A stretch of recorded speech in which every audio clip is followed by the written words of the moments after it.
This episode is dedicated to the memory of Zachary Dawson, beloved nephew of our guest Jackie Barrow. Zachary's vibrant spirit and kind heart touched the lives of everyone who knew him.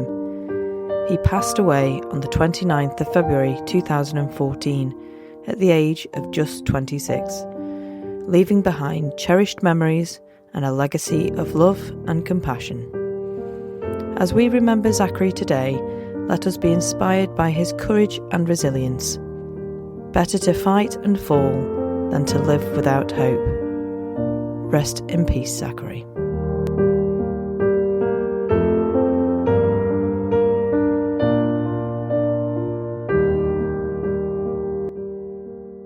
Hello and welcome to episode 10 of A Bit of a Christie. Get ready, mystery enthusiasts, because today we're diving into Agatha Christie's debut masterpiece, The Mysterious Affair at Styles. And that's just the beginning. We've lined up a stellar cast of guests to take you on an exhilarating journey through both fictional and real-life crime tales. First we have Jonathan Whitelaw, the Scottish author behind the Bingo Hall detective series. Jonathan will explain how his mother-in-law Margaret and a pop star inspired his move into cosy crime. Next we're joined by Jackie Barrow, a true crime author from Missouri. She'll give us an exclusive preview of her upcoming book, The Mysterious Case of Strychnine Poisoning, which delves into a chilling case from 1909. Did Mrs. Alma Vaughan really murder her husband? Jackie's insights will leave you questioning everything. Finally, we reveal a surprising twist, how an unaccepted dare might have forever changed the course of Agatha Christie's life. Today we're cracking open the mind of the Queen of Crime, Agatha Christie, to uncover her secrets for plotting the perfect murder mystery. We'll explore Christie's techniques and see if they still hold up for modern authors. Agatha Christie once said, "The best time for planning a book is while doing the dishes." Inspiration can strike at any moment. She believed that ideas often came during the oddest times, whether walking down the street or browsing in a hat shop. Plots come to me at such odd moments. Suddenly a splendid idea comes into my head. Christie's approach was both methodical and flexible. She warned against starting with the climax. There is no greater mistake in writing a story than to start with the climax and work backwards. Instead, she built her stories logically to ensure a surprising yet inevitable conclusion. She specialised in murders of quiet domestic interest and crafted complex characters with distinctive motives and secrets. Christie's use of red herrings kept readers guessing, but she always played fair by including all of the necessary clues. To organise her plots, Christie often used index cards, jotting down ideas and rearranging them until the structure felt right. Sometimes she created a skeleton plot to guide her writing. Now, let's dive into Christie's first crime novel, The Mysterious Affair at Styles. Agatha Christie began writing this novel while volunteering at a Torquay hospital dispensary during World War I. Her role involved handling medicines, which inspired her to use poison as the method of murder in her debut novel. Written in 1916 and published 4 years later, Styles introduced Poirot, Inspector Japp, and Lieutenant Hastings, as he then was, characters who would become iconic in detective fiction. The novel's intricate plot, set in an isolated country manor, features multiple suspects, red herrings and surprise twists, becoming a template for many of her later works. The novel was well received. The Times literary supplement praised its ingenuity, noting, "The only fault this story has is that it is almost too ingenious." The New York Times book review lauded Christie's skill, stating, "Though this may be the first published book of Miss Agatha Christie, she betrays the cunning of an old hand." You might be surprised to hear that the manuscript was rejected by 6 publishers and was only accepted 4 years after its completion. It's a bit like the Beatles being rejected by several music companies before hitting it big. Decca famously decided not to sign them, stating, "Guitar groups are on the way out." And The Beatles have no future in show business. Imagine a world without Agatha on our bookshelves and the Beatles in our music collections. So, what inspired Agatha Christie to write this book in the first place, and how did she go about it? Christie dedicated the book to her mother Clarissa, who had encouraged her to write. But we should also thank her sister Madge, who bet Agatha couldn't write a murder mystery that couldn't be easily solved. At the young age of 26, Agatha accepted the challenge, and Styles was born. Agatha made notes constantly, but do Christie's paper and pen methods still work in a technology-obsessed era? In this episode, we'll explore how modern authors plan their crime novels and whether Christie's timeless techniques still hold value.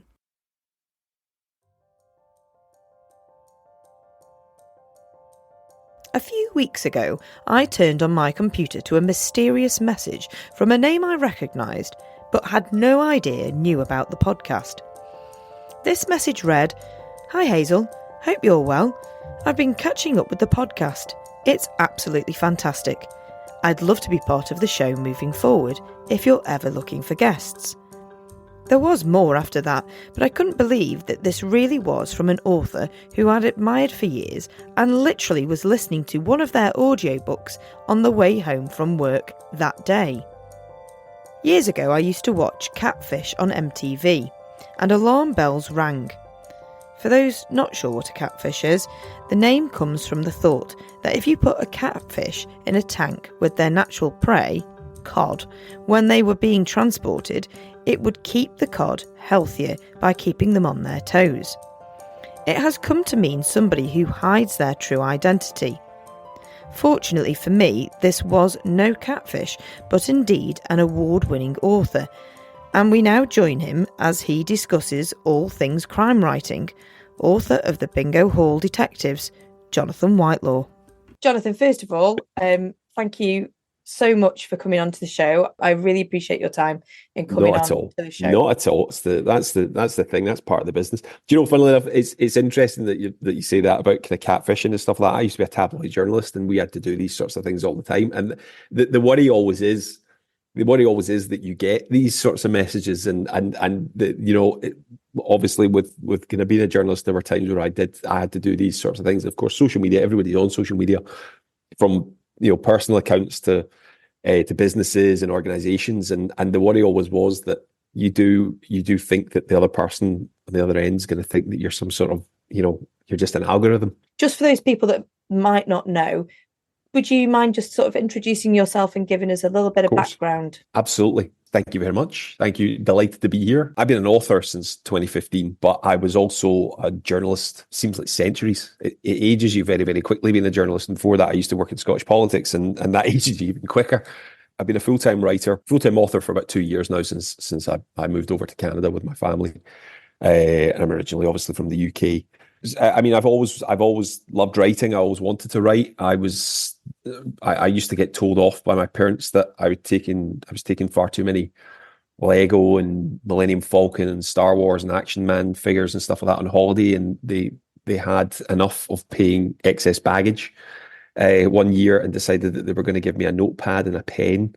And what I did was, when I was on holiday, I used to write out. They weren't quite scripts, but I'd write out the storylines that I would then, when I got home, would act out with all my action figures and stuff like that. And throughout, it wasn't until my kind of late teens I started quote unquote properly writing. And I wrote my very, very first manuscript when I was about 17, in my last year at school. And it was the worst mashup of The Hobbit and Die Hard that you can ever really imagine. But I kept writing, and as I mentioned, I worked in politics, and then I kind of returned to journalism, moved back to journalism, and I did that for 10, 11, 12 years or something like that. And I was always writing on the side, so I would be doing kind of working 8, 9, 10 hour shifts, and then going home and working, or if I was commuting to work on the train. I used to work then. I used to write then. Debut Morbid Relations came out in 2015, and I've been lucky enough to have near enough a book out every year since, which is exciting, because it's like, I'm 10 years in the industry next year, which is terrifying, but also very, very exciting. I've been really, really lucky, and obviously most recently with the Bingo Hall Detectives series, it's been a ride. What did you enjoy reading as a child? You know, I grew up in the 1990s, so there was a dearth of sort of Star Wars content. But there was loads and loads of books, loads and loads of comics and loads and loads of books, and I invariably ended up getting loads and loads of Star Wars books. But I mean, they were very much kind of tailored towards a more grown up audience, and it wasn't until I was maybe about 10, 11, 12 that I started to really kind of get them. But I always loved Roald Dahl, you know, from a very, very young age, and I still love the humor of Roald Dahl books. Well, maybe what I was writing at that age was probably more bent towards science fiction and fantasy. I've always loved humor. I've always loved the way that humor can tell stories. The older I got, I kind of discovered authors like Terry Pratchett, who strike that balance between, you know, the absurd and the very, very serious through the medium of fantasy and sci-fi and stuff like that. Am I right in thinking that you also like Stephen King? Yes. Oh, yeah. I love Stephen King. I'm not. I mean, I'm a big scaredy cat, right? I'm the biggest cowardly custard that you're ever likely to meet. You know, the Cowardly Lion in The Wizard of Oz holds nothing to the depths of my cowardice. So I hate scary movies. I hate jump scares. I hate anything like that. Right? I don't even like roller coasters. That type of stuff doesn't do it for me, right? But I love Stephen King as a writer. Weirdly, my favorite Stephen King book is his sort of a biographical stroke guide on writing, and that's sort of split into two parts. The first part is he talks about his early life and his, you know, how he broke into publishing and his successes and what, you know, these early stories meant to him. And then the second half talks about the actual act of writing.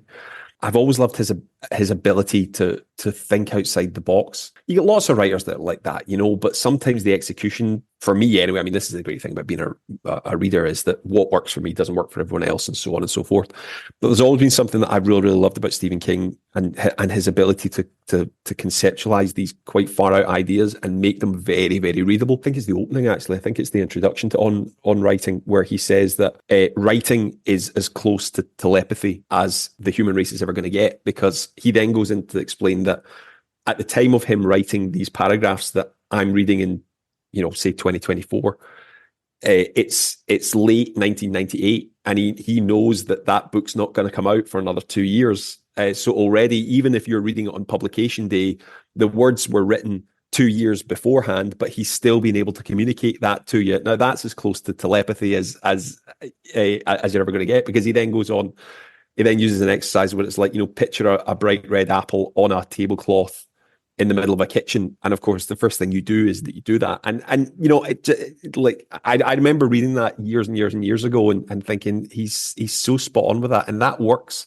He does that without explaining it in all of his work. Of course, lots and lots of authors do that. I suppose that's what being a writer is, or being a good writer is, that you're able to you hope that you can immerse the reader into the situation. Agatha Christie, as I'm sure we're about to discuss, is another master of something like that. But I really, really loved that, and it's really stuck with me. It's a great book. On Writing's a fantastic book, and I'd highly recommend it to aspiring writers and non-aspiring writers as well, because it feels like, the way that it's written, it feels like you're sitting down and you're just chatting with this guy, who's one of the most successful writers, cross-genre writers of all time.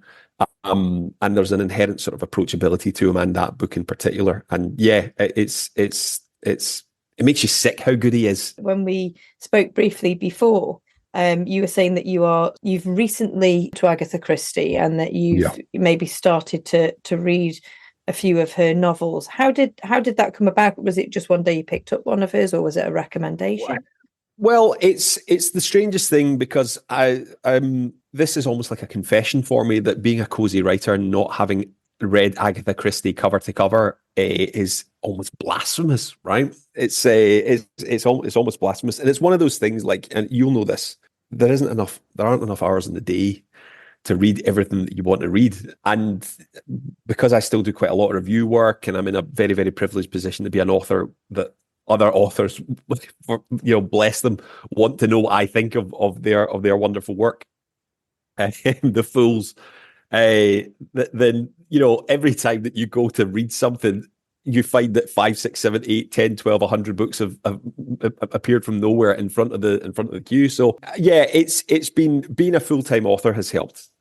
Being a writer full-time has helped. That it's opened up opportunities to get to read things like Agatha Christie that I've always wanted to do. And of course, it gets to that stage where there's only so many times that you can make excuses for having not done it when you're doing interviews and you're doing panels. And of course, when you talk about cozy crime and being a cozy crime writer, Agatha always comes up. And yeah, so I thought, you know what, I'm gonna do it. I'm gonna jump in. And of course, there's so much that also, the kind of library, Agatha Christie's legacy is such that where do you start, right? And it's interesting because I do a bit of teaching. I do a bit of creative writing teaching over here in Canada, and part of my research, actually, I was doing a kind of general creative writing course, and part of the research made me look into the sort of statistics of who are the greatest selling authors of all time. And obviously Agatha Christie is right up there. And I read some statistic that she sold so many books, it's actually very difficult to be able to put a single figure on it, right? It's in the billions, right? It's in the billions over the last 100 years or whatever it is, which is incredible, right? But she sold so many, you don't know how many she sold. There's that wonderful aura about her, and for very, very good reason, right? And to be an author like her who has created so much, not just a legacy for other writers, but so many icons and elements of popular culture. What a career, right? I mean, that's why we're here. That's why we're talking right now is because of that career. And it's staggering, mind-boggling, actually. But when you start reading it, you can understand why. It's a gift. It's a gift for us readers. It really, really is. And from your mega success stories like Agatha Christie and Stephen King, all the way down to your debut novelists, it doesn't matter, right? That you're right. It's such a wonderful gift to be given and to be able to give. I mean, it's still like I pinch myself every day that people read what I've written, and it's the enormity of it sometimes hits you. I remember I've got a very, very quick story. I was in Shetland last year. I did Shetland Noir, and it was a Sunday afternoon, and it was lunchtime, breaking sort of sessions, and I walked up. I think it's called Constitution Street. Its nickname's Das Street in Lerwick. That's its nickname. And I was walking up. I was looking for somewhere to get lunch. Really, really quiet. And this lady was walking the opposite direction. So I'm, lost in some daydream in my head about useless Star Wars facts. And she said, "Oh, Jonathan." And then I panicked, right? Again, tabloid journalist is that anybody that recognises you've immediately done something wrong. I said, "Oh, yes." And she went, "Oh, Jonathan, I loved your panel that you were on yesterday or that day. I can't remember when it was." And I said, "It's very, very kind of you." And she went on to explain to me, she was Australian. She was from Australia, and she'd made the trip from, I think it was Melbourne. She made the trip to Melbourne all the way up to Lerwick. And I said, "Are you enjoying the festival? Are you enjoying the festival? Are you having a good time?" She said, "Yeah, absolutely." And she said that her dad had passed away about 18 months before, and he'd been a big crime reader, and she'd gotten an inheritance, and she decided that with the money that she'd been left from her father, she was going to do the things that he loved to do, or that he didn't get a chance to do. And one of them was to go to Shetland Noir and meet authors and experience the island and stuff like that. And I was standing there listening to her, and I thought, what's brought me to this conversation?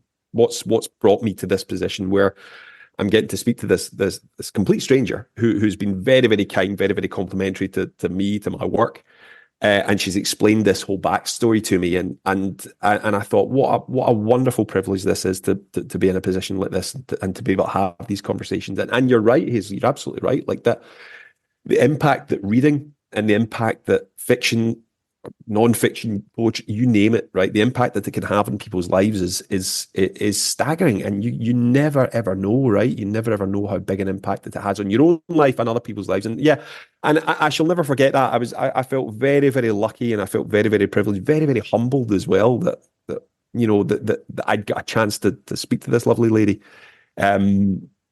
don't think I got lunch. I think I forgot. I was just, I'm still talking about it right nearly a year on. Yeah, it's incredible stuff. Really, really powerful stuff. It's wonderful. It's magic, really. It is. Agatha Christie was actually dared to write her first novel by her sister Madge. So how did you come to write Morbid Relations? I wasn't dared, unfortunately. I wish I had been. I probably would have written it a lot quicker than I would have gotten round to writing it a lot quicker than I did if someone had egged me on.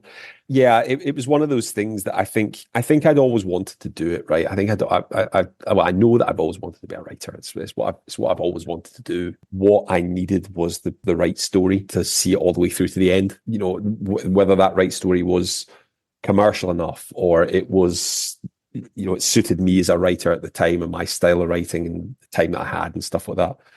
So it really kind of came together there. I mean, the book's about a failing stand-up comedian who has to return home and deal with his family after the death of his mother and the estate and stuff like that. And I think at the time, it came out in 2015, so I think I wrote it probably about 2013, 2014. I was writing it in 2014. And at the time, it felt like every stand-up comedian on the face of the earth had their own show on TV, whether it was, whether they were appearing on primetime shows on the BBC or they had their own specials on Netflix and stuff like that.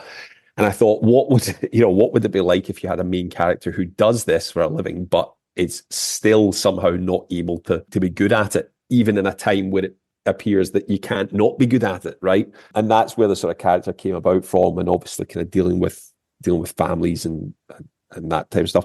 And I was very, very lucky. I was hugely lucky to be picked up by Ringwood, who are still going. They're still they're a small publisher based in Glasgow, and it's very, it's very much Glasgow centric. It's set in and around areas that I grew up in, and it's an ode to that part of the city and the humour and stuff like that comes out of it. And that was it. It was a start, right? It was the first step on the ladder, and it taught me a lot. I learned a lot from it. I learned a lot of stuff that I thought I already knew arrogantly about the industry, about what's expected of you as a professional writer. So that's the thing. I was a journalist at the time, and you think to yourself, maybe, well, definitely stupidly, that it's writing, but that's not the case. And timescales in the publishing industry are very, very different to the journalism, especially digital journalism, which is the field that I worked in, where you don't have deadlines. Your deadline was yesterday. Everything's minute by minute by minute. Whereas in the publishing industry, it's weeks, months, and years. What did it feel like to have that physical copy? It's not something you've just written on, Word or printed out for someone to read at home. What did that feel like to have that published book? It was pretty overwhelming. Like I remember when I got my advance copies through, and I was 28 at the time. I think when I got those, it was about 3 months before publication. It was pretty overwhelming. It's still over. I mean, the thing is, like, I still get the same buzz. See, when I get my author copies of books through beforehand, like I do genuinely still pinch myself and think, oh my God, why are they still letting me do this? And I think that fuels the desire to get better. So, there we have it. Jonathan Whitelaw is an author inspired by the works of Stephen King, Agatha Christie, Star Wars, Terry Pratchett, and many, many other great writers. When Agatha Christie wrote The Mysterious Affair at Styles, she famously was an avid reader of Wilkie Collins, Arthur Conan Doyle, and later loved the works of Elizabeth Bowen and Graham Greene. But was the world she wrote in so different to the one we're in today? We go back to the publication year of 1920. January, the League of Nations holds its first meeting in Geneva, Switzerland. February, the Tartu Peace Treaty is signed between Estonia and Soviet Russia, recognising Estonia's independence. March, the Kapp Putsch occurs in Germany, a failed coup attempt against the Weimar Republic. April, the Summer Olympics open in Antwerp, Belgium. May, the Treaty of Moscow is signed between Soviet Russia and Georgia. June, the first Rose Bowl football game is played in South Bend, Indiana. July, the Battle of Warsaw begins, the Soviet-Polish War. August, the first World Scout Jamboree takes place in London, England. September. A bomb explodes on Wall Street, New York, killing 38 people. October. Gandhi launches a non-cooperation movement in India, protesting British rule. November. Warren G. Harding is elected as the US President. December. The British government declares martial law in Ireland in response to the ongoing violence in the Irish War of Independence. At A Bit of a Christie, we are always trying new things, and in our 10th episode it is no different. We have created a very short dramatised version of The Mysterious Affair at Styles, just to give you an overview of the plot. And as always, we will never reveal the murderer, so do not worry if you are yet to read this fantastic novel.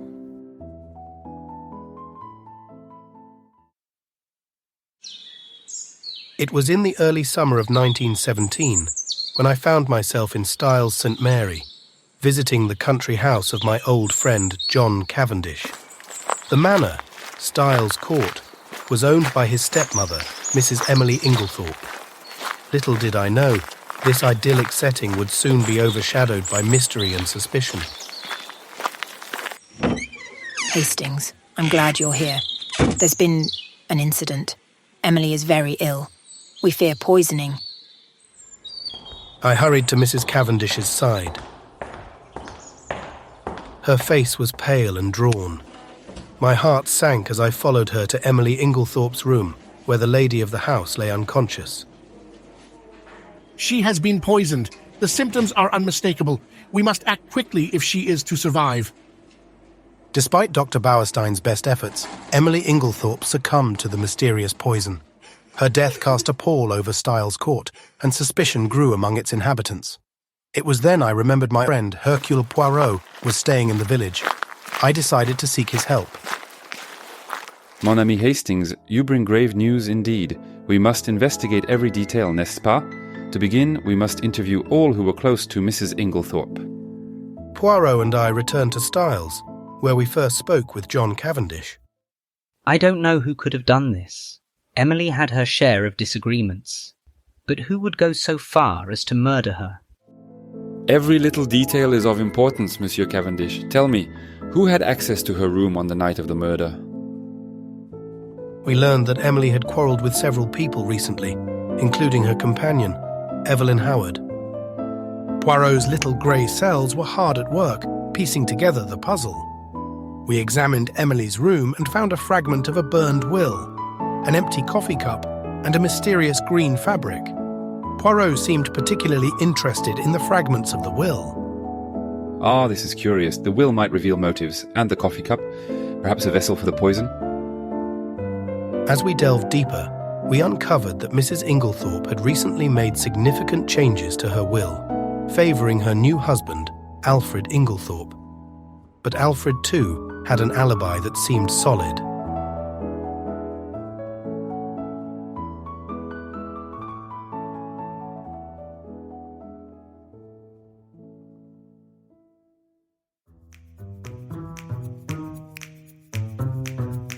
We now leave England and jet across to Missouri in the United States of America, where we speak to our second guest, true crime author Jackie Barrow. Welcome to the show, Jackie. Can you tell us a little bit about yourself and your background in writing? Yes, well, I'm a grandmother now, and my grandson just turned 3, and he's the highlight of my life. He's adorable. And so my husband and I have a lot of fun with him. My husband and I just celebrated our 40th wedding anniversary. So we are old timers. I've lived in the Midwest most of my life. I guess we lived in Cleveland, Ohio for a while, but that's probably considered the Midwest also. But I've lived in Missouri all my life other than that. I've only left the country once, and that was on a cruise where we went to the Caribbean. I'm dearly hoping to come to England and go see everything Agatha Christie, and it would be an extra treat if I could go to Berg Island. So you're a writer who's a huge Agatha Christie fan. That is simply fantastic. Do you know who Sophie Hannah is? Well, I am a member of her authors group. She has an author coaching program, And I'm a member of that. And she always says, like, what would you like? What are like some big dreams that you have? And I'm like, well, I would love to go to Berg Island. And so, hey, here's a shout out to Berg Island. I would love to come to England, and I do a lot of genealogy, and I've traced a lot of my family ancestors there, England and Scotland and Ireland. And so I would very much like to come there. And actually, I'd like to come and spend about 6 months. Just really be able to be there. And, the only thing I think about is that whenever I think I'm going to go there, I literally, in my mind, I think that I'm going to get to see Agatha Christie. But I keep having to tell myself, she's not going to be there. But yeah, I just really admire her. And not only as a writer, but as a person, as a woman, I think she was very insightful, which she shows very much in her writing, but also just in her life. She really, really understood human behavior. And I felt addressed it very well in her books. I'm researching all of these true crime murders and suspicious deaths. And I'm like, oh my gosh, this is so much like Agatha's book on blah, blah, blah. And it's just, it's fascinating that she could have that much insight into the human psyche and human behavior, that she's writing things that still are holding true for today. What inspired you to start looking into these true crime stories? Or was it this one, did you just happen upon it, or was someone recommend it to you? How did you come about it? Well, I'm sad to say it's a very sad situation.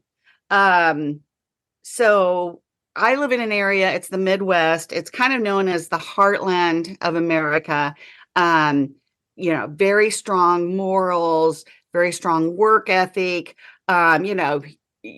Nobody's a stranger. If we say hi to everyone we meet on the street. So watch out when I come to England, because I'll be saying hi.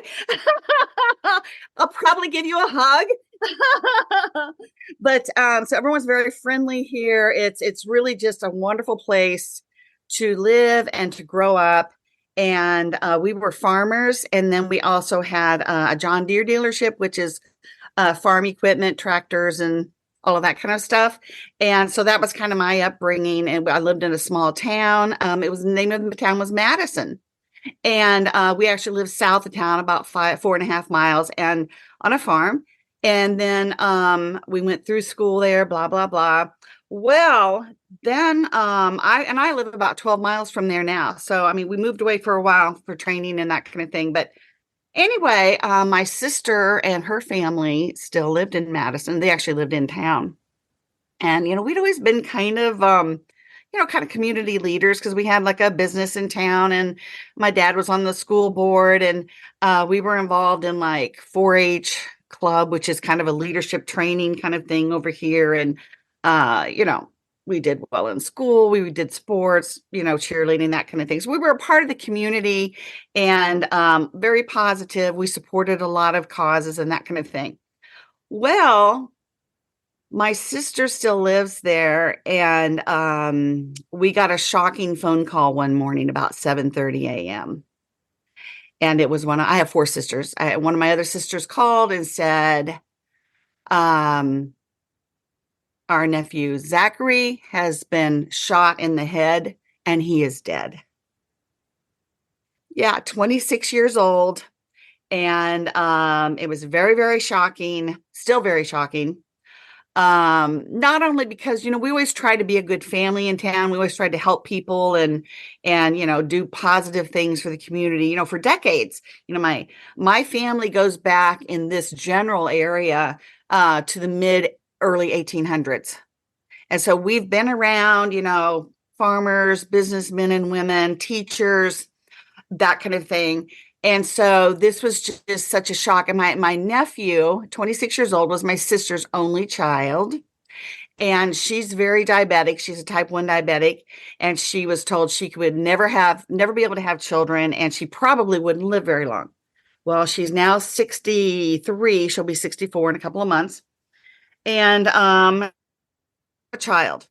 And he was a large child when he was born, which they said that can be part of a diabetic having children. But she had that baby, and he was beautiful and happy and a wonderful, wonderful child. Now, unfortunately, he did have a couple of learning disabilities. And so he was a big boy, like a full-grown adult. He was like 6'4" or 5, probably weighed maybe 300 pounds. Big boy, very strong. But oddly enough, he was like the gentle giant, and he was picked on by other people every now and then. Most people absolutely loved him to pieces. His funeral went on for like the line to get into his funeral just went down blocks and blocks. And I think over 1,000 people commented on his Facebook page and all of this kind of stuff. I mean, he was just, everyone loved him, and he was such a good person. He particularly loved children. In fact, the night before he was killed, or the night that he was about 10, he had been over at his cousin's house because she had a new baby. So he was over there seeing the new baby. And leaves about 10 o'clock, says, well, I'm going to head on home. My dad and I have an early job in the morning, got to be up by 5. They did concrete work. And somehow he ends up at, goes past the town where he lived, which was just a couple miles from where his cousin lived, goes past that town, his own home where he lived, goes to the next town, which is where I live now, about 12 miles away, and goes to a local bar. The owner said that he hadn't been there in over a year. He had used to be was a door bouncer for them, like stood at the door and helped keep peace.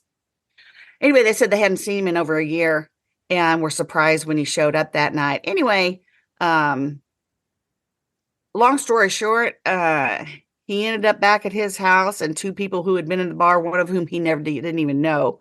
The other one was a lady who had worked at that bar with him, so he just kind of knew her. Anyway, he ended up with a gunshot to the head and died. I mean, I tell that background just so that you can understand what a shock it was, because this is a very low crime area.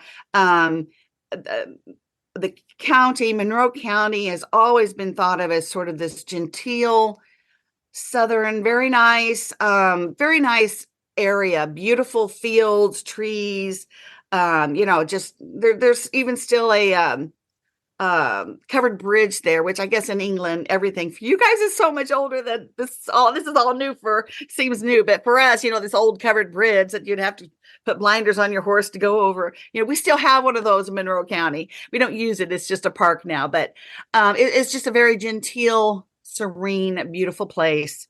And so this was very, very shocking. And then on top of it, that we had this background of our family in the community. And so it was really a shocking event. So I'm an attorney by trade. And so, of course, I'm wanting to get involved in the investigation and all of this kind of stuff. And law enforcement is like, step back.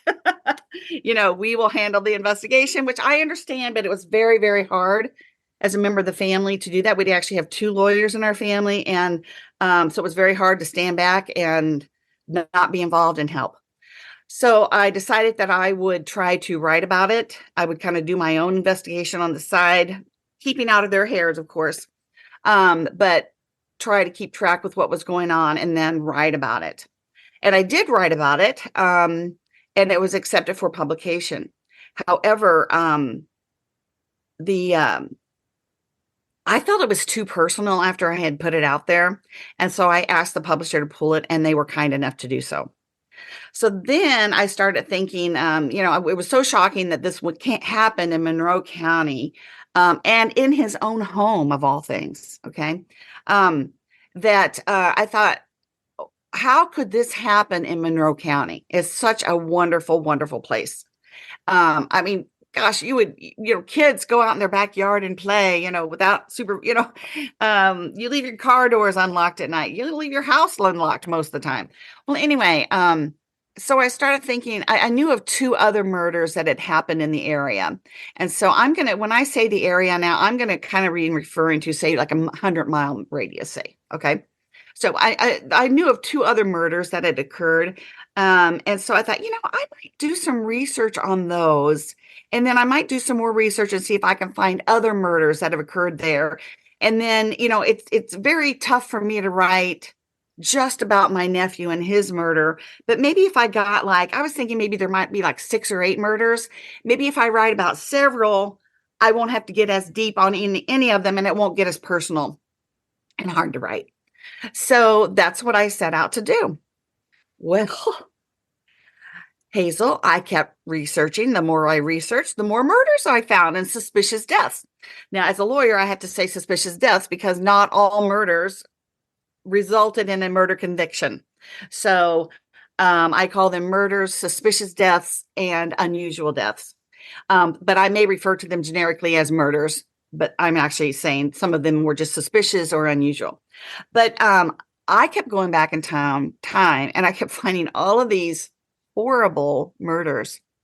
And this is where the break from fiction, and especially a cozy novel, to the real world really hits you in the face, because these were real murders. These people were really killed, and many of them were very, very brutal. And I could not believe that they happened where I grew up thinking I was so safe.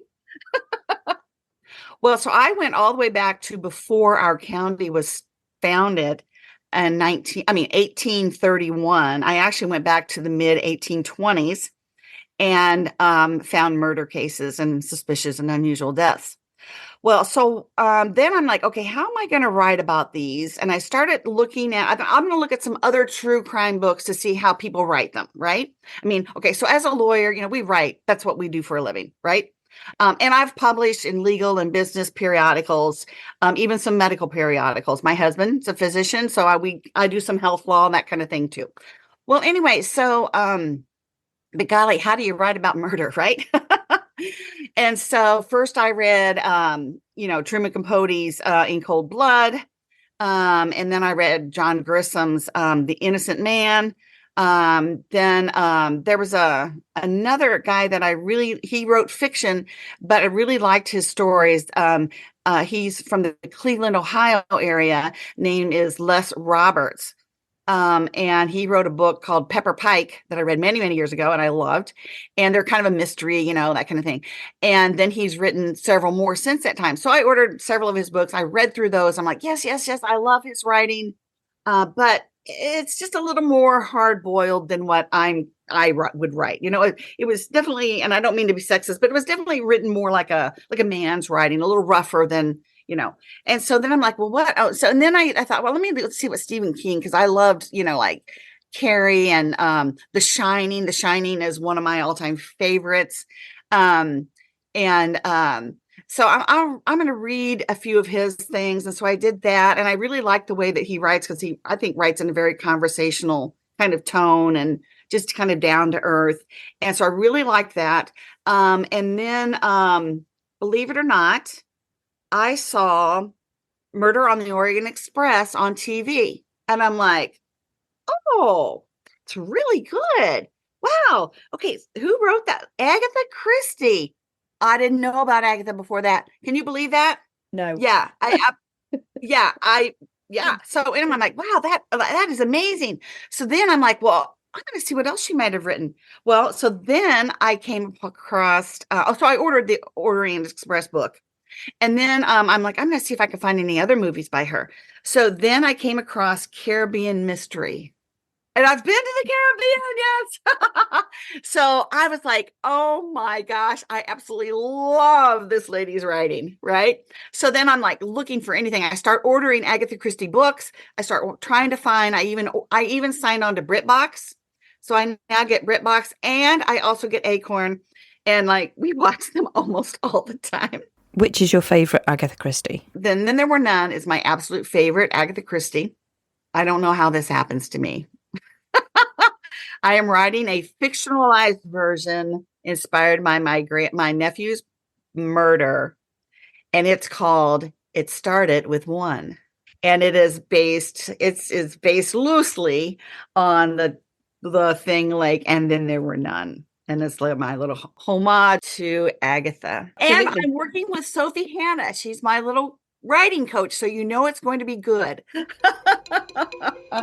And we will return to our interview with Jackie Barrow later in the show, where she details the true crime case so salacious Agatha Christie herself could have written it. We return now to the cosy crime author Jonathan Whitelaw. In the first part of our chat, we discussed his influences, past careers, and how being an author is empowering in the way that your work can help others. But ladies and gents, this is an Agatha Christie podcast, so let's now ask Jonathan about how he came to write a cosy crime series about a son and mother-in-law from Penrith. Well, I think it's about time that we focus on this absolutely fantastic series that you have written. And for those people that haven't yet read any Bingo Hall Detectives, would you mind just kind of running us through the basics about the series? Yeah, certainly. Thank you for a lovely, again, very, very lovely words. The fiver is in the post. Yeah, so the Bingo Hall Detectives, it's set in and around Penrith in the Lake District. And it sort of follows the misadventures of a sort of well-to-heal Agatha Christie, who's in her 70s, and her and her son-in-law Jason, who's an out-of-work journalist, and they all live together in and around Penrith. And essentially, they have to catch killers, they have to catch murderers that are knocking around the Cumbria and the Lake District, and kind of cast the characters from the Bingo Hall. Agatha's a keen bingo player, but she's also on any and every committee in Penrith. She's got a network that would rival the CIA of contacts and things like that across the county and beyond. Jason is out of work and he hates technology, and the pair of them don't get on, and they've got very, very different attitudes towards things. And at the series core is that relationship between those two. When I first sat down to write the first one, I had a very, very clear image in my head that I didn't want this to be full of mother-in-law jokes. I'm old enough to remember repeats of Les Dawson, blankety blank on TV, where it's like every second joke is about how horrible his mother-in-law is. And I didn't want to go down that easy route. And I think one of the kind of defining features of the relationship between Jason and Agatha is that it's technology, right? And the easier thing would have been to make Jason, the 40-something-year-old man, the better one out of the two of them with technology. But it's actually the opposite. He's terrified of technology. He hates technology. Whereas Agatha is in WhatsApp. She's on Facebook. She's, she's never off her phone and stuff like that. She's very much a modern woman. One of the kind of tricky things that I find is that when you're 2, 3, 4 books into the series, their relationship is very, very different at the end of the first book as it is at the start of the first book. But you have to try and grow that relationship, but also keep the elements that they don't necessarily get on with each other, because that creates conflict and it's a different approach to things. So yeah, it's great fun to write. It's a really, really fun series to write. Is it hard in cosy crime to write people with cruel personalities, as you might do in, say, a more graphic crime novel? Conflict's good as a writer. For a writer, you want conflict because you don't want everybody to be getting on all the time. Otherwise, it's boring, right? The interesting thing is the first draft, when we went to edits for the Bingo Hall Detectives, Jason was a lot spikier than what he eventually became in the original one, and in the Bingo Hall Detectives. And I was asked by my editor to, very, very politely and in a completely positive way, to kind of tone him down a little bit, because some of the sort of comments that he was making were, they were sarcastic and they were coming from the same place, but the way that they were sort of delivered towards Agatha, towards some of the other members of the Bingo Hall, the Bingo Club, Penrith Bingo Club, they were just maybe bordering on nasty, which I hadn't like when I wrote them. That absolutely wasn't the intention. But as soon as that was sort of pointed out to me by my wonderful editor, she was absolutely right. And this is the thing, right? This is the thing about writing, is that you got to remain flexible and you got to remain open minded with these types of things, because editing in particular, the whole purpose of editing is to make it sparkle. And make it the very, very best project it can be. The audio versions are narrated by Sid Segar, who's a wonderful actor, very, very successful actor. And the weird thing is, he contacted me before the Bingo Hall Detectives, before he went into the studio to the Bingo Hall Detectives, and he said, "Jonathan, how do they sound? How does Agatha sound? What does she sound like?" And I was just flattered to be getting asked this sort of thing, right? I had to say to him, I went, "Sid, I don't know." And I felt ridiculous, because it's like, well, how do you not know, Jonathan? You're the one that created these people, right? They didn't exist before you came up with them. And I said to him, and I've said this since actually, it's like I could hear them, but I couldn't hear what they sounded like, right? It made sense in my head. So Sid went away and he said, give me 20 minutes. And he came back after about 15 and he had like a 2.5 minute sample that he'd done himself on his phone. And he couldn't have picked a harder section. It was a conversation between Jason Amata, Detective Inspector Albee, and a bit of narration. So 4 very, very distinctive voices, and he nailed it, right? He absolutely nailed it from the off. And I texted him back and I said, look, you don't need me, okay, right? You know exactly what you're doing. You know better than I do, right? And the strange thing is, and this still happens, it happened with the Village Hall Vendetta, and it still happens today, is that if I get to a bit of dialogue, for example, and I kind of reread it again in my head, and I go back, or as I'm typing it, I think there's something not right about it. I can hear Sid's narration in the voice, in Amata's voice, in Jason's voice, or whatever. I hear it in my head, and if it doesn't work, I'll change it so that until it does sound right in my head. So I'm very, very lucky in that respect that Sid's done such a wonderful job with it, and I get compliments all the time about his narration, and I cannot praise or thank him enough, in fact, about his narration. I mean, Jason's a lot better a journalist than I ever was. Wouldn't be hard right enough, but he absolutely is. And the thing, I mean, you know, like I love journalism, you know, and I miss it, and I miss not getting to do it on a day-to-day basis, and it's so important, and it's arguably never been more important for good journalism to be given a platform. And that's the thing about Jason, is that he's the Bingo Hall Detectives, and Jason as a character actually is very much my ode to local journalism. And I started out in local journalism before I moved to the Nationals, and you know, it's amazing how really, really well thought of local journalists and local papers are within the community. No matter how big or small that local community is, and I've got very, very fond memories from my time in local press. But of course, they're all being closed down, and for various reasons, and some good, some bad. And I think when it came to the mechanics of having the character of Jason be a journalist, I think first and foremost it gives, when you write cozy crime, you usually don't have a police background in any of the characters, but you've still got to have an element of knowing how things work, and of course journalists know, or they should know, how how police investigations are carried out, and what you can and can't do, and what you can and can't say, and stuff like that. So kind of having a journalist in there it was a narrative mechanic, but also, you know, as the character grew, he very much became my ode to that local press and the dedication of local reporters.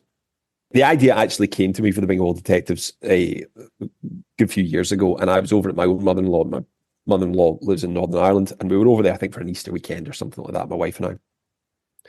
And this old pop star came on the TV, and I honestly don't know where it came from. I genuinely don't know where I've analysed this. My wife's a psychiatrist, and she's analysed it, and she comes up short every single time. I don't know where it came from. It felt like a lightning bolt to the back of my head, where I turned to my mother-in-law across the living room and I said, Margaret, what would happen if that pop star was murdered and you and I had to catch the killer? And she said that there'd be 2 other murders, Jonathan, namely yours and mine, long before we caught the killer. And that was it. And I thought, God, that's quite good. I quite like that. So I didn't do anything with it, right? I didn't do anything with it. I was busy working on other stuff at the time.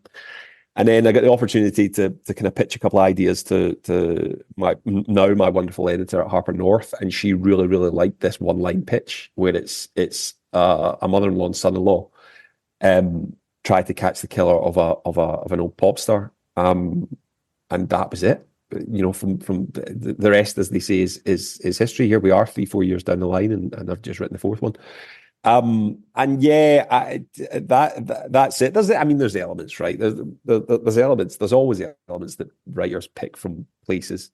There's one direct thing that I did take from my mother-in-law, though, is that her nickname is the Sheriff of Mahari, which is the little village that she lives in. And I thought, I'm having that. The Sheriff of Penrith. That's what Jason rather derogatory calls Amata. And she hates it, and she kind of loves it, and my mother-in-law hates the nickname and kind of likes it as well. And I thought, I'm having that. That's going straight in. So it's that's it. My mother-in-law, bless her. I do think she panics every time a new one comes out. She thinks, "Oh my God, what have I said over the last 12 years that I've known him that is going to get dug up?" But she's not. I mean, they are very, very different people. Amata and my own mother-in-law are very, very different people. Just as much as I'm a journalist, former journalist, and Jason is. Like I said, he's a lot better a journalist than I ever was. So it's good fun. It's always good fun. It's always meant to be good fun. You're from Glasgow. You've got links to Liverpool. You live in Canada. Why Penrith? It's when you say it like that, well, I mean, the simple answer is that I've always loved Penrith. I've always loved the Lake District, and I've got very, very fond memories of holidaying there when I was younger, and older as well, actually.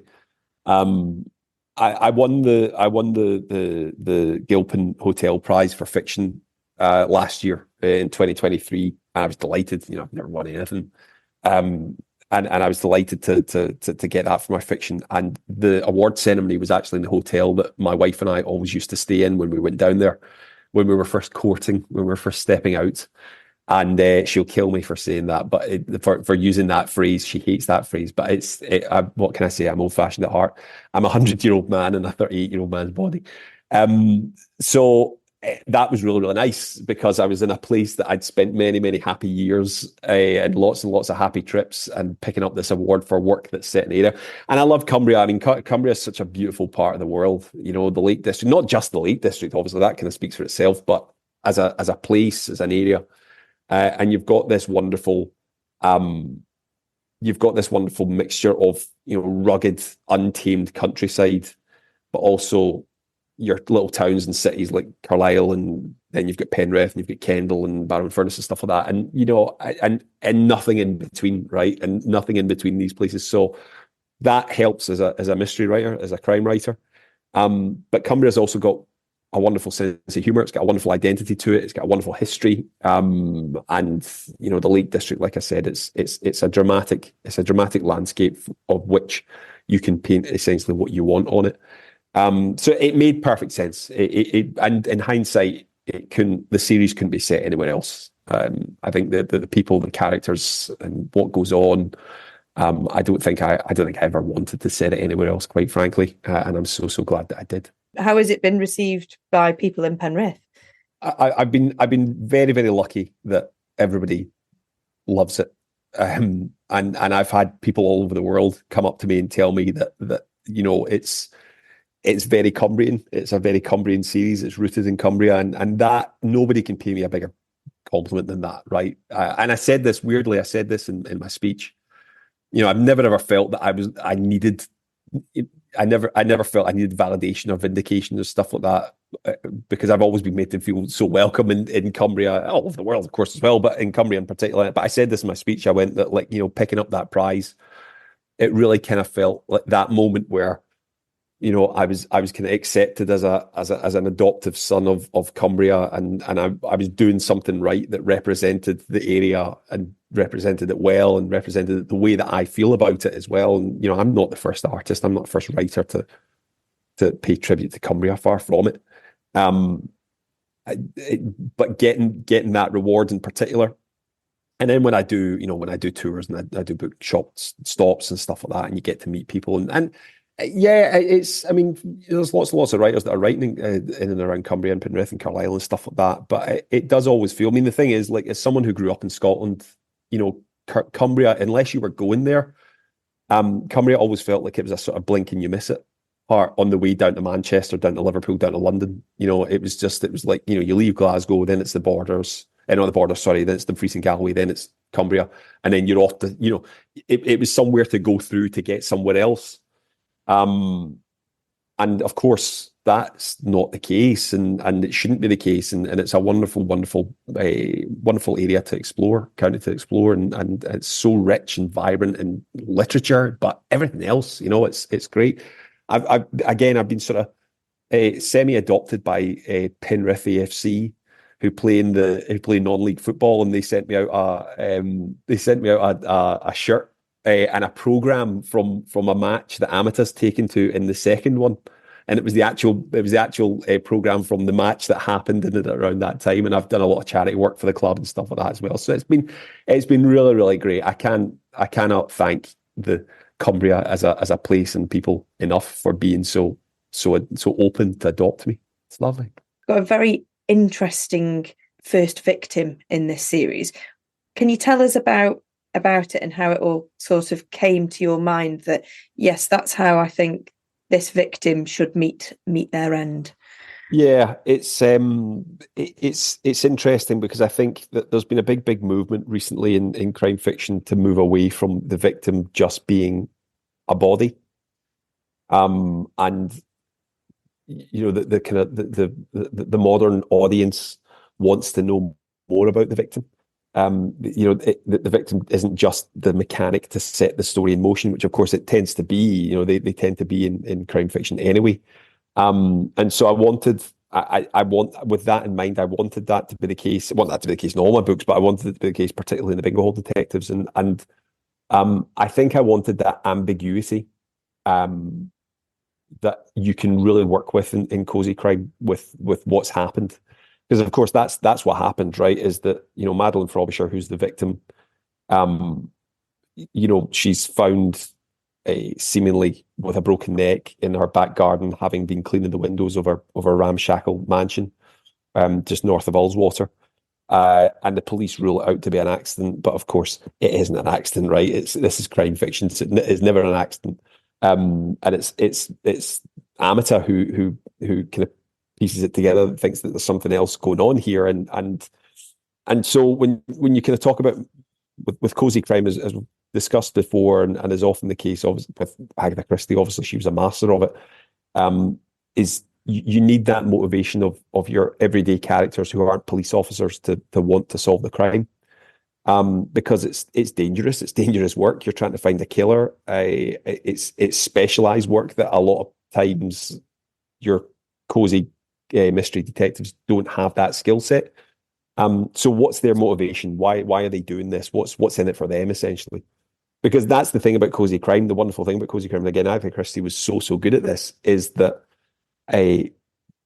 it's rooted in mundane real life, and you've got the mundane, ordinary, normal characters, but of course they're thrown into this exceptionally outlandish, over the top situation where they're the ones that have got to catch a killer, sometimes a serial killer who's on the loose. And of course, the classic one is that I always say that cozy crime characters could be you, they could be me, they could be anybody that unless obviously they're police officers, people that are police officers.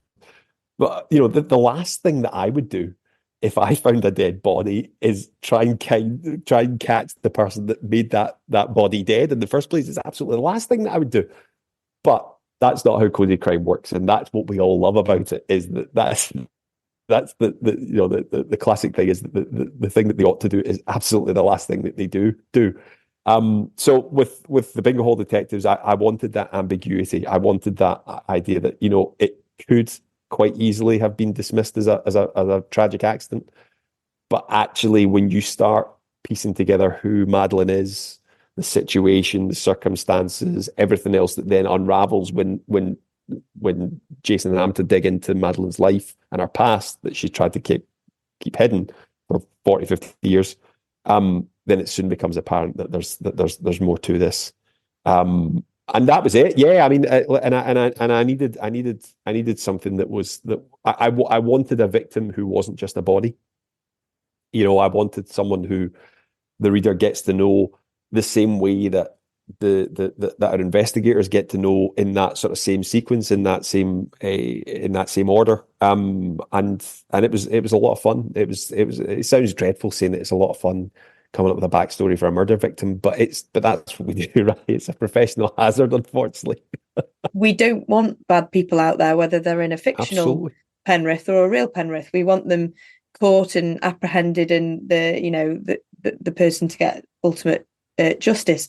So it totally makes sense to have that background for a victim. And one of the things I really enjoy about your books is that you have got that depth of character, and because it is a community, and a bit, I suppose, like Agatha Christie with St Mary Mead, and Amita's this sheriff of Penrith and she knows everybody and knows everything. She is very capable to solve the crime because she has got all these connections and links, and she knows people's routine, and she knows who would have liked such and who wouldn't. And so now I think it's brilliant.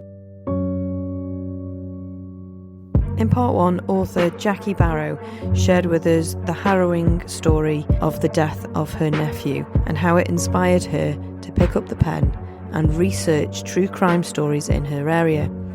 Now we return to look at another true crime story with Jackie, again from Missouri, but this time from 1909, and it shares scary similarities with the murderous affair at Styles. I retired from law a few years ago, and I really started pursuing writing, and I also do art. I really started pursuing that pretty vigorously. And so I was keep my eye out for calls for submissions. And I saw this somewhere. I don't know where I even saw it, but I saw it on the internet somewhere, a call for submissions for the best new true crime stories. And here I was in the middle of a bunch of true crime stories, right?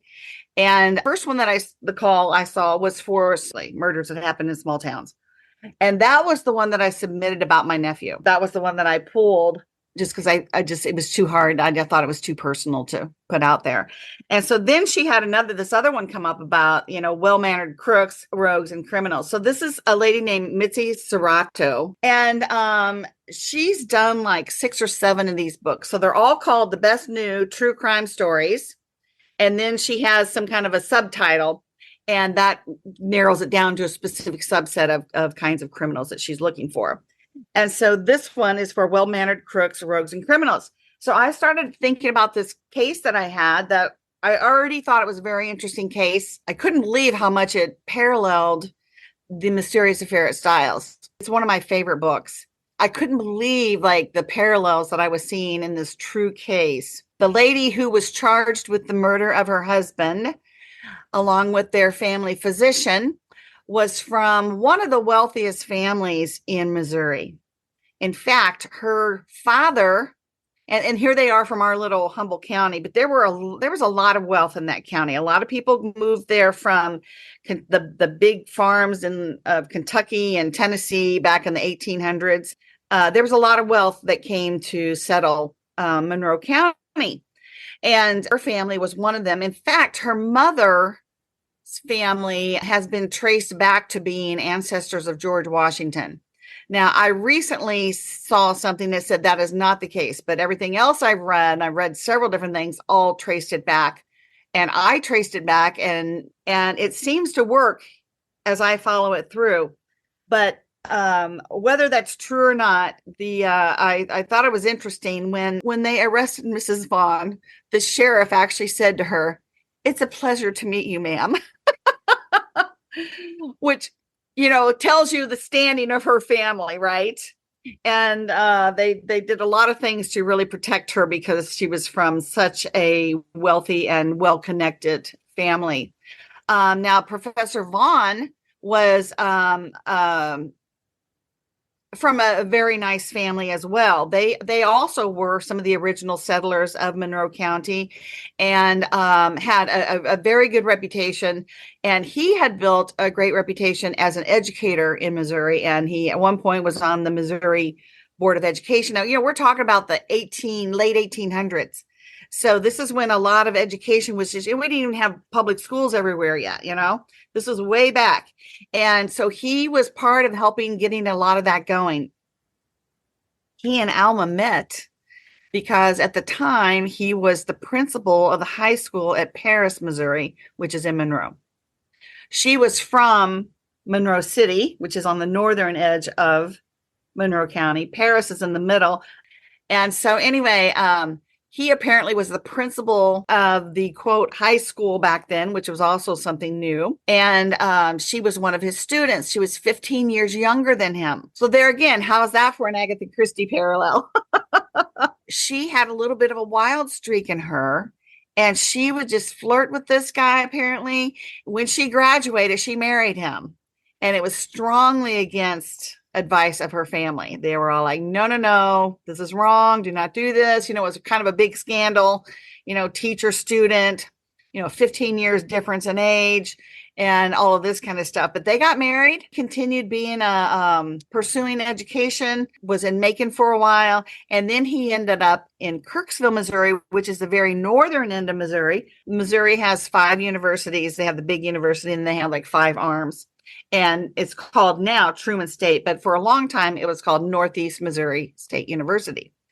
At the time when Professor Vaughn was there, it was called the Kirksville Normal School. He was a very prestigious teacher there, professor, was a history teacher. He was very renowned, very well thought of. Jackie, if you would be so kind to read us a few paragraphs from the opening of the book so we can get a feel for the story and the time it was set in.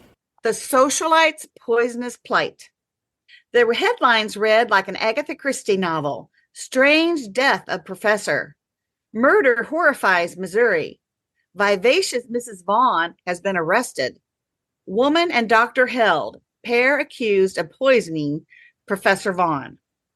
The headlines could be seen in newspapers from the tiniest hamlets in Northeast Missouri to the city streets of St. Louis and Kansas City, and from California on the West Coast to New York on the East Coast. Described as a legal battle over the poison mystery between 2 of the wealthiest families in Missouri, and called one of the most sensational as well as one of the hardest fought cases in the history of the state. It was the talk of the town.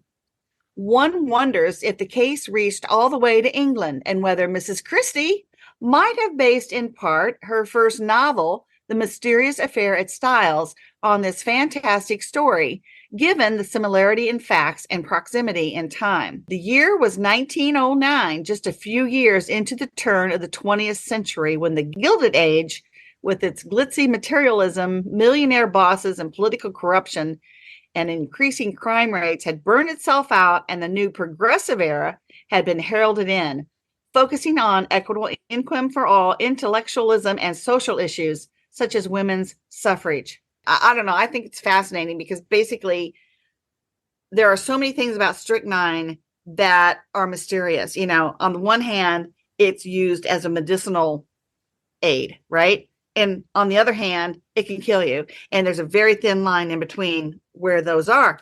And because of that, many, many cases have been difficult to decide because it's like, well, did she just take a little bit of an overdose? She was taking this tonic. And the other thing is, it's a very, very bitter substance. It's called the most bitter substance in the world. So how does that become then one of the most popular murder tools, right? You would think they would be able to notice it. So they mix it with things like gin and tonic or strawberry preserves, or, they put it with things, coffee, that will help mask that flavor. He came home from work and brought some friends, and they had dinner at home with the family. And then they left. He was very involved in his church, which a lot of people were at that time. And everything was described as a perfectly normal day. His work friends and his church friends all said he was in good health. But upon his death, his wife said that when he came home from church that night, he complained of not feeling well. She said, well, there's quinine in the bathroom cabinet. Why don't you take one of those? So he goes in, and then he comes back, and then this is all what she has told, right? She said that he came back and she said, did you get some? And he said, yeah, there weren't any tablets left in the bottle, but there was some of the powder left at the bottom. So I just put some in a little tissue, and then I just wadded that up and kind of made my own pill. And I will say that on autopsy, they did find tissue in his stomach. So that seems to play out that was a true statement that she had said that he had done that. So anyway, so she is already immediately, she's saying, well, he came home, he wasn't feeling well, but you have all of the people he worked with that day and the people who had dinner with him and had been to church with him who are all saying like, no, he was perfectly healthy. He wasn't feeling sick. He didn't look sick. He didn't express being sick. After his death, and even 10 days after his funeral, his death was described and treated as being from natural causes. He was even buried in her family's cemetery plot in Monroe City. She said that he often didn't feel well and would take quinine. So that was something that maybe she was familiar with, that he often did. And then when it was first suspected that he died of strychnine poisoning, his wife insisted that they never ever kept strychnine around. We don't keep any strychnine or any kind of poisons around. We don't even keep it. A lot of times they used strychnine back then for rat poisoning, or they would kill stray dogs or cats or whatever. She said, we never, ever kept it on us. We never used it.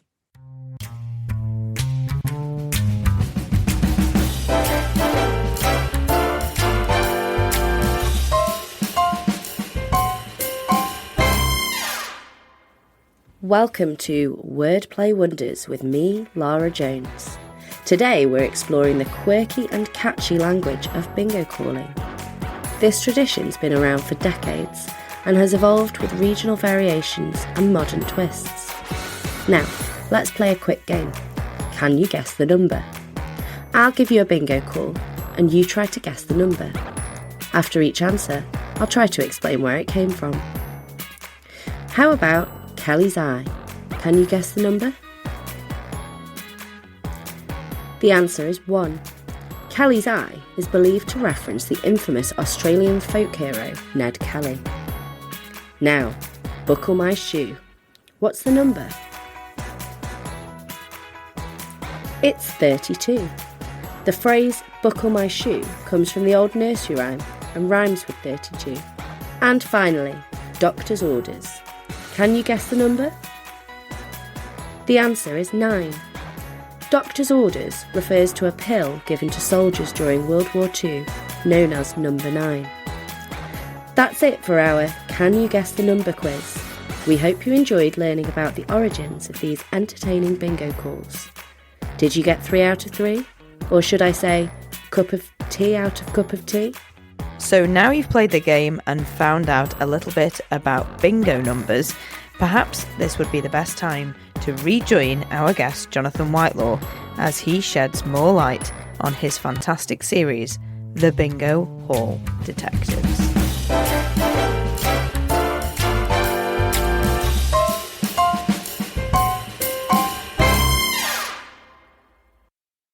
Jonathan, famously, Agatha Christie used index cards to plot out the summary of her book. How do you go about doing that in this sort of technology-obsessed era? Is it all on a tablet or a laptop, or are you a bit more old school? I recently got a whiteboard for exactly this sort of thing, and it's a game changer. I wish I'd gotten it 100 years ago. It would have made my life so much easier a lot sooner. Which has been nice to have, just to kind of have that visual aid. Normally I work from a sort of 2-page synopsis. So what I'll do is, before I write a word of a new project, I'll do no more than 2 pages, and it'll be a complete run through of the book. So it'll be sort of character introduction, twists, ultimately whodunit. But I like to leave enough space in between these sort of sections because I've only got 2 pages. I think any longer than 2 pages, I may as well have started writing it. Anything shorter, then I find that it's not helpful because I use it as a roadmap. When I'm 50,000 words through the book and I've forgotten what it is that I'm writing or what I'm supposed to be writing, I trust past Jonathan, who maybe wrote that synopsis 6 months ago, that he knew what he was talking about, so I can go back to the roadmap and then either get back on track with what I originally planned or compare it to what's naturally come out and decide from then on in what direction to take. So that's very, very helpful. I try and keep paper with me anywhere and everywhere I go, because you never know, right? You never know when these sorts of things, and we've talked about sort of flexibility of being a writer, and inspiration comes from anywhere and everywhere, right? It can be a name that you see. I was going to say in the phone book, but nobody has any phone books anymore. But it's a name that you see written down somewhere on a form, or on TV, or you hear someone talking at a bus stop, or something gets mentioned in a film or a TV or a stage play or something like that. And sometimes that's all it takes. It's odd. It's like, because Jason and Agatha, they very much came fully formed out of the mists of my imagination, and it's never happened before with characters, and it's never happened since with characters. And I've been very, very lucky that I knew exactly who these people were, and I knew exactly what their relationship, as we've talked about, was. Whereas all the other characters, it was hard work One of the rabbit holes I went down, Jonathan, when I was sort of preparing for this interview, is obviously I was looking at you and your background, and I discovered that you speak French. So I was just wondering, with that French and the success of cozy crime, such as like Ian Moore's done with his Death and Croissants and things like that, might we see Jason and Amita leaving Penrith on a holiday and going over and solving a French crime? That would be lovely, because I think it would let me go to France and, you know, eat my way round the country, which sounds fantastic. Ian's series is fantastic. Ian gave me a lovely quote for the Concert Hall Killer.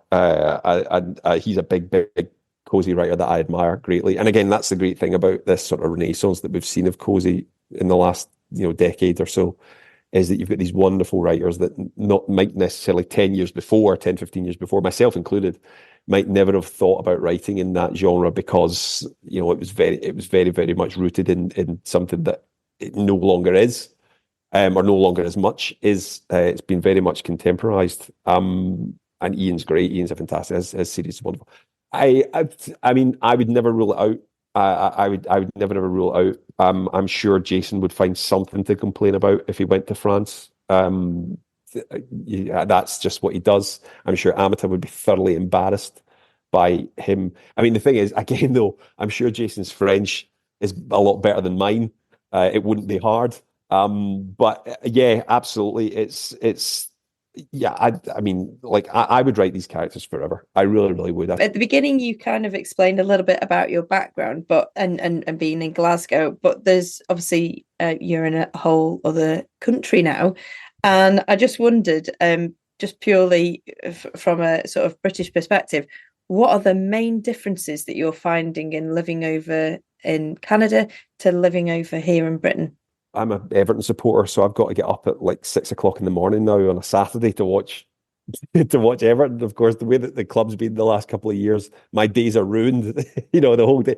I used to get a lovely up until 3 o'clock or 5 o'clock or 12 o'clock. Used to get a lovely morning, but now the whole day's ruined, depending on the results. Oh, I can't really say that with a nice end of the season there. So there's that as well. I've also developed this really, really strong passion for ice hockey.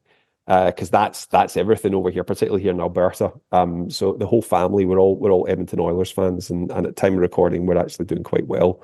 The Oilers are doing really, really well. So it's that's nice, because that's like sort of during the season, it's every sort of third night, and you get to sit down, and you can watch it at a godly hour. But yeah, my BDI is always on Goodison Park. Interestingly, I find audiences very, very different here for book things. You know, you do events, you do readings, you do festivals and stuff like that in the UK, and they're great fun and lovely to have that platform. I found over here that when you do the same sort of things, whether it's at bookshops or, you know, parts of festivals, you find that the audience takes a lot of notes. And I remember the first time I did it, and I got about 3/4 of the way through, and I looked around and I noticed that about 95% of the audience were sitting writing down what I was saying, and I had this sudden panic, thinking, "Oh my God, what have I said? Am I going to be in the front page of the Calgary Sun tomorrow saying terrible author says awful things?" But what I've learned is that you tend to find that the audience scores, the kind of reading public, you get a lot of just regular casual readers, but you get a lot of people who are aspiring writers that go to these things as well. And they see it almost as a lot more of a sort of professional development opportunity to be in the audience at these types of things and ask those types of questions, than perhaps that you get maybe on average in the UK and Europe, where it tends to be maybe just more focused on the work that you're talking about and stuff. So I mean, one isn't any better than the other. Of course, it's not. It's just very, very different. It's just a very, very different approach. And yeah, festivals are very, very different here as well. They tend to be more like conferences. The festivals in the UK are a bit more kind of on the festival side. It's got that kind of more, maybe a wee bit more laid back foundation to it. So yeah, a very, very rampant, voracious reading public here in Canada as well. And they love mystery, they love crime fiction as much as everyone else. So Jonathan, where can people get a hold of your books? Yeah, my books are they're everywhere, and all good bookshops and supermarkets and stuff like that. So Amazon, Waterson's, you name it, independent bookstores are very, very, very, very strong supporters of my work, and it's been really, really nice. And plugging away, I've got a couple of projects that I'm not really allowed to talk about at the moment, unfortunately, but they're working on them. I've just completed the first draft of the fourth book, which will be out imminently. And yeah, just keeping on, staying chained to the desk and making up terrible things to happen to lovely people. It's part of the gig. It's lovely. Well, an absolutely huge thanks from me, Jonathan, for coming onto the Not show. at all. I Pleasure. really appreciate it. And like I say, completely unexpected and really nice to hear that you've listened to some of the episodes as well. So thank you very much for that. Cannot recommend the show highly enough. Wonderful. Thank you so much for having me. You now rejoin our host, Hazel Jones, as she talks to Jackie Barrow about another type of game, the game of murder. When it was first suspected that he died of strychnine poisoning, his wife insisted that they never ever kept strychnine around. We don't keep any strychnine or any kind of poisons around. We don't even keep it. A lot of times they used strychnine back then for rat poisoning, or they would kill stray dogs or cats or whatever. She said, we never, ever kept it on us. We never used it. Okay, so this was a very important statement because later she would change her story after she was represented by her brother, who was an attorney. So that was kind of interesting. Those 3 points, I think it's important to note that right away she said, no, we don't have any strychnine. We don't deal with that stuff. What led them to start believing that maybe there was some foul play, right? Alma had gone back to Kirksville, and I guess she didn't want to stay in their house, so she was staying with some friends of theirs. And after she had been there for a little while, they caught her in the drawing room playing the piano, and she was playing the wedding march. And they said she was playing it pretty exuberantly, like she was happy. Their daughters revealed that they had seen Alma writing love letters to a guy named Dr. Hull, and that she had received several love letters from him. And I guess they knew instinctively, even as kids, that this was wrong, because they would see the letter and then they would run in the other room and write down what they had read. And one of the things that they said that started with was my own dear love. And this was Dr. James Hull, Hull. He was from Monroe City, which of course is where they were originally from, right? And that's where her family home is and so forth. And it was about an hour and a half from Kirksville. And to this day, even though we have better means of travel, I'm telling you, it's an hour and a half because it's way out in the country. That started Professor Vaughn's family and friends. Of course, the wife reported it to her husband, the president of the college, that Alma had been playing the wedding song that day. And then that the daughters had kept all these notes about her love letters that she was writing back and forth with this Dr. Hull in Monroe City. So that's what started people thinking, like, oh, maybe something's up here. Maybe it wasn't death by natural causes. They notified the sheriff and they made a plan to exhume the body and to do an autopsy. However, Alma said, no, I'm not giving you permission to do that. But law enforcement said, yes, we're doing it anyway. And interestingly, at the time, the Dr. Martin, who attended the death, so apparently he lived in the neighborhood because it was like, oh, send for Dr. Martin. And he's there before he dies. And he died within like 20 or 30 minutes of taking the medicine. So he must have lived close. He said that when he was attending the professor, when he was dying, he said, I saw all the signs of strychnine poisoning. You have the muscles get very rigid and it's very, very painful. And they get that sardonic grin on their face because their muscles are pulling their muscles are being pulled so tightly. And he's having major convulsions. And that's what he ended up dying of. They basically suffocate because their diaphragm the muscles are too tight to breathe. So anyway, so he says, well, I definitely noticed the signs that night. So of course I was thinking of, the Mysterious Affair at Styles. They had a doctor there right then who came right away. He immediately said, this is strychnine poisoning. I recognize the signs. Apparently, they're very much telltale signs, and you don't see this. The only other thing that you see this kind of reaction to something is with tetanus. And in fact, some people they'll say, oh, yes, he died of strychnine poisoning. He had tetanus, but not really tetanus. It's the same symptoms as tetanus. And so, but I think, like, what if Dr. Martin that night had said, what's he just taken? He's got strychnine poisoning, because he said he recognized it at that time. That would have changed everything, probably. Agatha was smart to put that in her book to make it happen right away. At this point, our socialite is starting to face a very poisonous plight. People began to talk. And then people were talking about that she frequently made trips from Kirksville to Monroe City, where Dr. Hall was. And people were saying, like, well, she was infatuated with him. And then people were saying, like, well, they were having an affair. Well, so then she denied all of these rumors, of course. But Dr. Hall did admit, he said, yeah, we were having an affair. Well, then I guess later on, and maybe he had some political pressure. I don't know. But he then recanted his statement that they were having an affair. Law enforcement was starting to watch Alma and Dr. Hall very closely.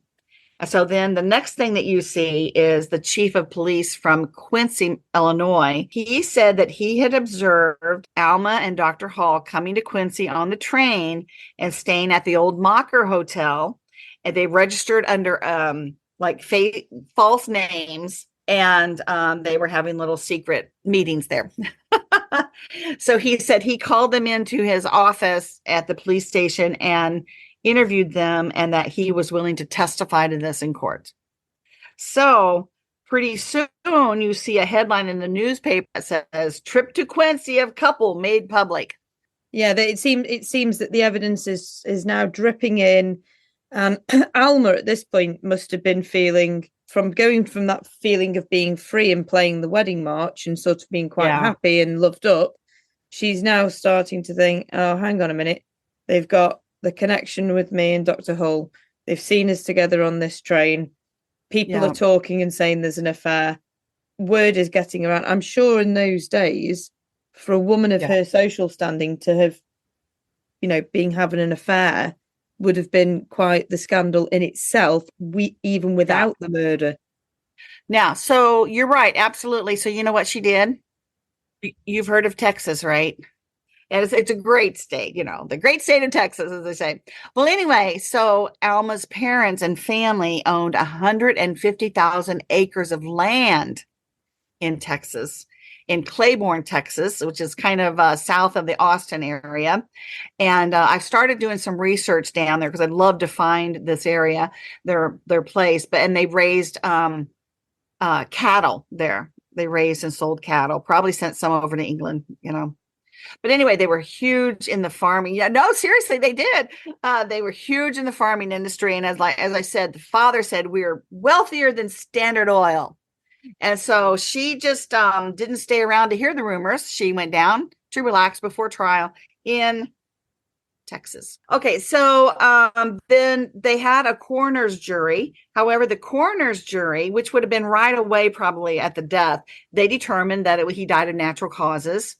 However, then they did exhume the body and they did an autopsy, and they found 49/55 of a grain of strychnine in the stomach and liver. It is 26 to 53 times the standard dose that would be given, like if you had a strychnine tonic, enough to kill 4 men. So there was definitely a lot of strychnine in him. And later on, we find out that they didn't even test all of the organs for strychnine. They said they definitely would have found more in there. So they said there was probably at least 2 full grams of strychnine in him. In addition to the autopsy, they also looked at his other organs, and they determined that he was otherwise in good health. So based on his organs. So then a special grand jury was called. However, before they could actually hold the grand jury, the sheriff got word that Dr. Hall was planning to abscond to New York. He had sold his practice already, and he was in the process of packing all of his belongings and was going to be headed out, but they caught him and they arrested him and put him in jail. Alma's brother at that point, David Proctor from Kansas City, stepped up to represent his sister and gave a statement on her behalf, which said she did not believe that her husband died of strychnine poisoning or that strychnine had even been found in his body. Again, I think when you look at some of the strychnine cases, one of the arguments that defenses they give is that they just completely deny it. That's absolutely not true. That is not the case. And that is one of the things that was done here. Saying that it was the druggist's fault or the pharmacist or the chemist, different names were used back then, was definitely an argument that was made by people who were defending a claim against them of strychnine poisoning. And then another one that she said was pretty far-fetched, but she said that if there was strychnine in his body, it was placed in his body by others after the fact. She claimed that the people in Kirksville were her husband's friends and that they had a social feud with her and that they were trying to take her down, in other words.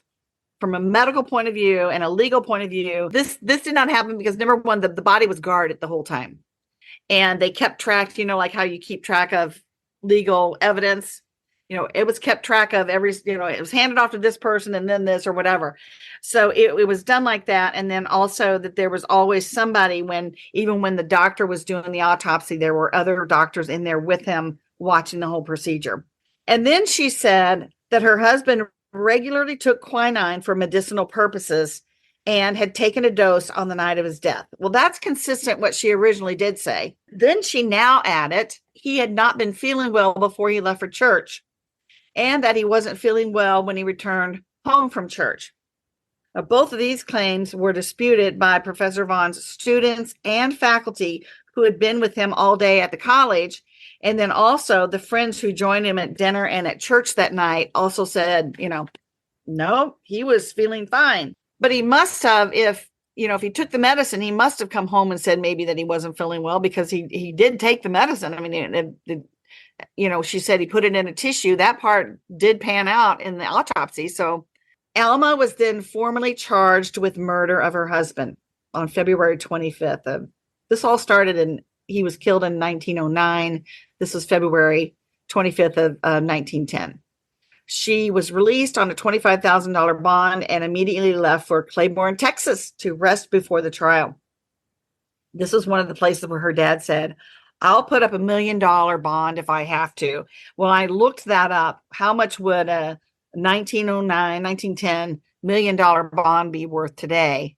$30 million. That's a lot of money, isn't it? But she only had to put up $25,000 bond. Case was described as one of the, quote, most fought after legal cases in the state of Missouri. They secretly exhumed the body at midnight one night. And they removed the spine, the tongue, and other organs to do their own testing. And apparently Professor Vaughn at some point had expressed a concern that he might be getting tongue cancer. And so they wanted to be able to test the tongue because if they were going to make the argument, he thought he had tongue cancer, so he committed suicide. This was purposefully done, right? Then several continuances were filed in the case, which delayed the trial. A change of venue was requested and was granted. And so then it went to another court, which was the next county north of Kirksville. And then a related suit was filed in another county by the defense. But basically what they did, they went to the medical school at the University of Missouri in Columbia. And they said where the doctor had done the autopsy, we want all of that now. We want you to give it to us. So it was a replevin action to get those things. But so that delayed matters for quite a while. Altogether, they were able to delay the trial for about a year with various legal maneuverings. At that point, in January of 1911, the state's expert witness who did the autopsy had fallen ill and was no longer able to testify. Did you know that strychnine has been used as a poison for centuries, especially as rat poison and pesticide? Did you know that historically, strychnine was used in low doses to treat paralysis and digestive issues? Did you know that strychnine works by blocking glycine receptors, leading to severe muscle contractions and convulsions? Did you know that strychnine can be detected in poisoning cases through chromatography and mass spectrometry? Did you know that strychnine has been featured in literature, songs and films, known for its toxic properties? You know, she had a very, very good defense team. They knew what they were doing. This was not their first rodeo. And they probably could see that the prosecutor's term of office was ending that following January of 1911. His term ended. And so he would not be prosecutor anymore as of January 31st of 1911. Well, so anyway, they continue to get these delays. Well, in January of 1911, which was a year, remember they started getting concerned in January of 1910. And in early February, they held the first the inquest. So almost a year later, they were able to delay this until then. And then in January, expert witness for the prosecution was sick. And so other times they'd try to have court and he'd say, well, he can't be here. He's sick. Well, he was in his 80s. He was, quote, the chemist or the person at the University of Missouri back in 1909 and 1910 who did the autopsies. And it was a one-man department, right? And you didn't have copy machines to make copies of things. You didn't probably take pictures of anything. You didn't have tests you could run. It was all by visual sight. And I think sometimes they would taste things with their finger. And so when this expert witness can't be there to testify, I mean, he's your case, right? That is your evidence of the strychnine is this expert witness. So by January, them know that he was just so sick, he was not going to be able to make it. And also at that same court date, a prosecutor's term was ending. And so the judge said, well, if you can't produce an expert today, then you need to drop the case. And so he did what's called a noli pros. And that means he's dropping the case. I don't know how it was back then, but nowadays a prosecutor can do a noli pros, which means don't prosecute, noli pros, right? And then they have 1 year to refile it. The case was over on that day because it was the end of the prosecutor's term. So could another prosecutor had come on and brought the case? Probably, except for the fact that he didn't have an expert witness who would testify to all the stuff. So basically, lose your witness, lose your case. And the expert witness did die later that spring. So the case literally died with him. Yeah. So even if another prosecutor had wanted to bring it, there would be no case to bring. And so some of the places said, oh, they were acquitted. They didn't do it. No, they weren't acquitted. Nothing was ever presented in court. There was no evidence ever presented in court. And they were not acquitted. They were not shown to be not guilty. The case was simply dropped because of the circumstances. We will never know what really happened. Certainly the facts don't look in her favor.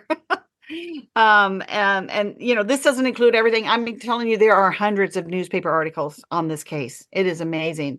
And so I tried, but there was one thing that I wanted to point out that I think really goes to the heart of why I think this case is similar to the mysterious affair at Styles. Alma had said that when her husband came home from church and wasn't feeling well, she told him the quinine was in the bathroom in the cabinet. I remember she had also said later that he took quinine occasionally whenever he would have a headache or didn't feel well.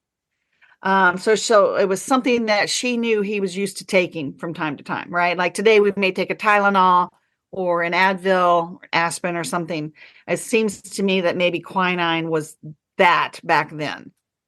So she said he went in there and then he came back and said that, she said, did you find them? And he said, yes, there weren't any tablets left, but there was some residual powder in the bottom of the bottle. And so I just poured some on a tissue and then kind of twisted it up. And I took that like I made my own pill. So this is a little bit like the bromide tablets being emptied. Remember her little box of bromine sleeping tablets was empty and it was in her bedroom drawer there by her bed.